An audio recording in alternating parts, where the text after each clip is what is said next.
For nearly 2,000 years, Christians have come to this place believing it marks the tomb of Jesus. But here's the question: can archaeology actually prove it? Because the Gospels never give us coordinates. They give us clues: a crucifixion site, a garden, a newly cut tomb, and a man named Joseph of Arimathea. Then, 3 days later, the tomb was empty.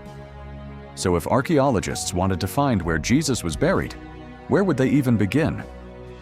According to John's Gospel, Joseph of Arimathea took Jesus' body and placed it in a new tomb located in a garden near the place where Jesus was crucified.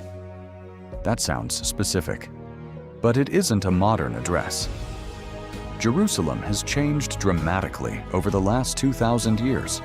Buildings were destroyed, walls moved, streets disappeared, temples were built over older structures, so archaeologists have to work backward.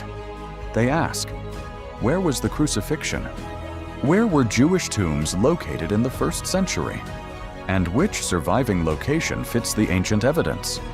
Today, 2 locations are most often discussed. The first is the Garden Tomb. At first glance, it seems almost perfect. A garden, a rock-cut tomb, and Jerusalem. But archaeology creates a problem. The tomb appears to have been carved centuries before the time of Jesus.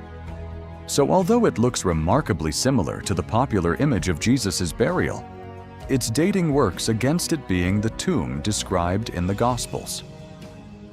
Then there is the second candidate, and this one is far more complicated. Beneath the Church of the Holy Sepulchre in Jerusalem sits a small structure known as the Edicule. Inside it is a limestone burial bed, traditionally identified as the place where Jesus' body was laid. But this isn't simply a tradition with nothing underneath it. Archaeologists have found evidence that this area was once a limestone quarry and later contained Jewish rock-cut tombs dating to the period of Jesus. And in 2016, something extraordinary happened.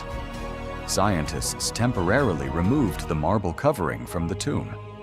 For the first time in centuries, they could see the original limestone surface of the burial bed.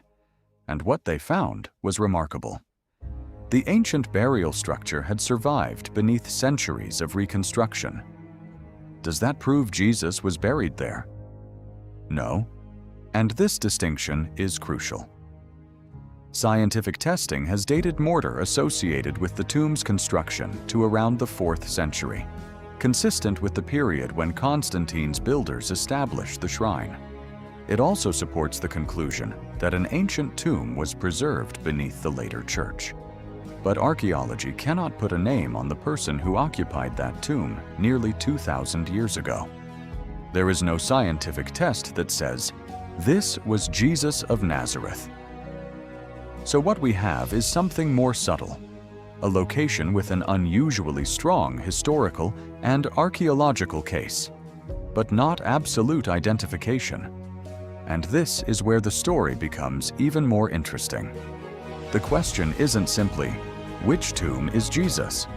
It's, why has no body ever been identified as the body of Jesus? Because the earliest Christian accounts don't describe disciples discovering his remains. They describe an empty tomb. John records Mary Magdalene arriving and finding that the stone had been removed. And this creates a boundary between 2 different questions. Archaeology can investigate the tomb, but archaeology cannot, by itself, prove the resurrection. So, do we know where Jesus was buried? We may have a remarkably strong candidate. The Church of the Holy Sepulchre preserves an ancient tomb in a location that fits important elements of the historical setting. But can science prove that Jesus' body was placed there? No. And perhaps that's the most fascinating part. Because archaeology can bring us remarkably close to the place, but it cannot answer what happened inside that tomb. That question belongs to history, faith, and the testimony of the empty tomb. And that is where the archaeology ends, and the mystery of the resurrection begins.